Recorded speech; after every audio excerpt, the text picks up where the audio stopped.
कल भी आज भी देश का नंबर 1 सिर्फ एक आज तक।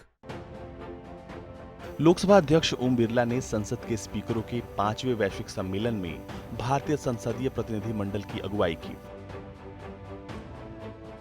इस दौरान उन्होंने आतंकवाद से मुकाबला और हिंसक अतिवाद, खासकर पीड़ितों के नजरिए विषय पर बोलते हुए भारत ने पाकिस्तान के नेशनल असेंबली स्पीकर की टिप्पणी का जवाब दिया। पाकिस्तानी प्रतिनिधि की एक टिप्पणी पर राइट टू रिप्लाई के तहत बिरला ने कहा कि पाकिस्तान के प्रधानमंत्री ने संसद में आतंकी उसामा बिन लादेन को शहीद बताया था। भारत ने आतंकवाद के मुद्दे पर कहा कि संयुक्त राष्ट्र की विश्लेषणात्मक समर्थन प्रतिबंधों की निगरानी करने वाली UN analytical sports Sensex monitoring team ने पाकिस्तान का जिक्र आतंकवाद के प्रमुख एक्सपोर्टर के रूप में किया है, जिसके 6000 से अधिक नागरिक आतंकवाद में लिप्त हैं। लोकसभा अध्यक्ष ओम बिरला ने पाकिस्तान की पक्षियां उधरते हुए कहा कि अंतर्राष्ट्रीय समुदाय को पाकिस्तान को अलग थलग करना चाहिए ताकि उसे आतंकी गतिविधियों में शामिल होने का खामियाजा चुकाना पड़े। पाकिस्तान के प्रधानमंत्री ने अपनी धरती पर लगभग 40,000 आतंकवादियों के होने की बात स्वीकार की थी।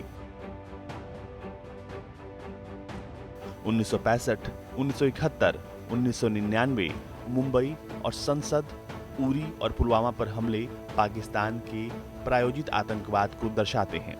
उसने हाफिज सईद, मसूद अजहर और एहसानुल्लाह एहसान के खिलाफ कोई कार्रवाई नहीं की।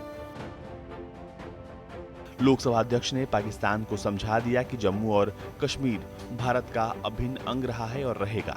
साथ ही पाकिस्तान से सीमा पर आतंकवाद को समाप्त करने का आह्वान करते हुए उन्होंने कहा कि हमारी सहनशीलता और गंभीरता को कमजोरी के रूप में नहीं लिया जाना चाहिए।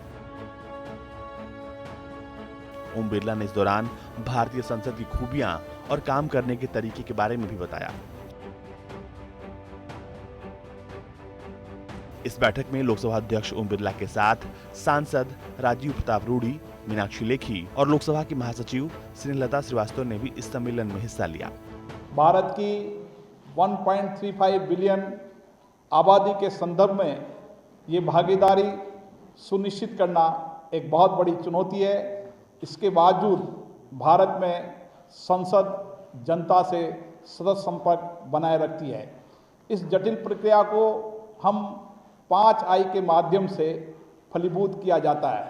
पहला आई है इंटरेक्ट।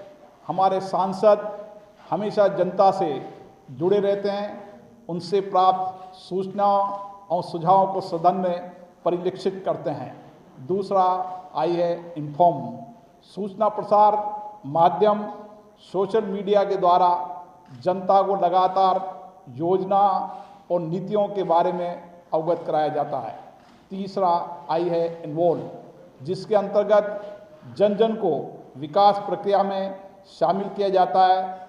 चौथा आई है इनवाइव, जिसमें जनता से शासन प्रक्रिया पर मिले सुझाव को आत्मसात किया जाता है। और पांचवा आई है इम्प्रूव, के तहत शासन प्रक्रिया एवं योजनाओं में अपेक्षित सुधार किया जाता है।